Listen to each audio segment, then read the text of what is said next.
ஏழை மக்கள் வயிற்றுல நீங்க அடிக்காதீங்க. எங்க கொஞ்சம் கொஞ்சம் விவசாயம் பண்ணி இந்த கடனை நம்பி நாங்க ஏமாந்து போனோம். எங்க வீட்டு பிள்ளை, உங்க வீட்டு பிள்ளை, உங்க வீட்டு பிள்ளை வர்றேன், நான் வர்றேன், நான் வர்றேன் என்று சொல்லி இந்த 60 வயசுல எங்களை தடுமாற விட்டுட்டீங்க. எங்களோட குழு கடனை முழுமையாக தள்ளுபடி செய்யுங்க. தள்ளுபடி செய். எங்க பேர பிள்ளையெல்லாம் சேர்ந்து தள்ளுபடி செய். தள்ளுபடி செய். அவர் செஞ்சிருக்கிறது கொஞ்சமாவது நியாயமா இருக்கா? அவர் சொந்த முயற்சியில செய்தாரா இல்ல அரசு அதிகாரிகள் சொல்லி கொடுத்து செய்தாரா? இது எல்லா விவசாயிகள் அனைவருக்குமே தெரியும். இன்னைக்கு சாதாரண சினிமா தட்டில் ஒரு டிக்கெட் வாங்குறதுனால 200 ரூபா 300 ரூபா ஆகுது. இன்னைக்கு விலைவாசிலாம் அவ்வளவு கடுமையாக ஏறிட்டு இருக்கு. உலக நாட்டுக்கு சோறு போடக்கூடிய விவசாயிகளுக்கு வயிற்றுல அடிக்காதீங்க. இதே மாதிரி வயிற்றுல அடிக்கிறது பெரிய பாவம். நீங்க எலெக்ஷனுக்கு முன்னாடி தேர்தல் வாக்குறுதி கொடுத்தது என்ன, இப்ப செஞ்சது என்ன, ஏன் இவ்வளவு பித்தலாட்டம்? இப்போ தமிழக அரசு பொறுப்பேற்ற உடனே நாங்க இதெல்லாம் எதிர்பார்த்துட்டு இருக்கிறோம். ஆனா இதுல ஒரு டேட்டா வேற கொடுத்துருக்கீங்க.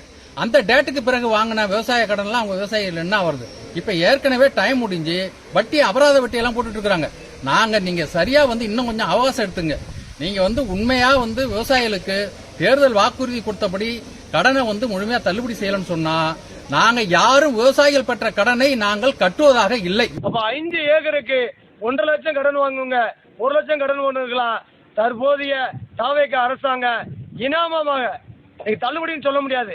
இனாம் சொல்ற மாதிரி வெறும் 5000, வெறும் 4000, 2000, 3000 அறிவிச்சு விவசாயிகளையும் விவசாய தொழில் செய்யறவங்களையும் கொச்சைப்படுத்துறதாக கருதுகிறோம். விவசாயி எந்த அளவுக்கு நம்பிக்கையோடு வாக்களித்தமோ, எந்த அளவுக்கு அவர் சினிமா துறையில் இருந்து வந்தாலும் மக்களுக்கு விவசாயிகளுக்கும் நல்ல திட்டங்களை செய்வார் என்று எதிர்பார்த்தோமோ, எதிர்பார்த்ததற்கு ஏமாற்றமே மிச்சமாகிவிட்டன.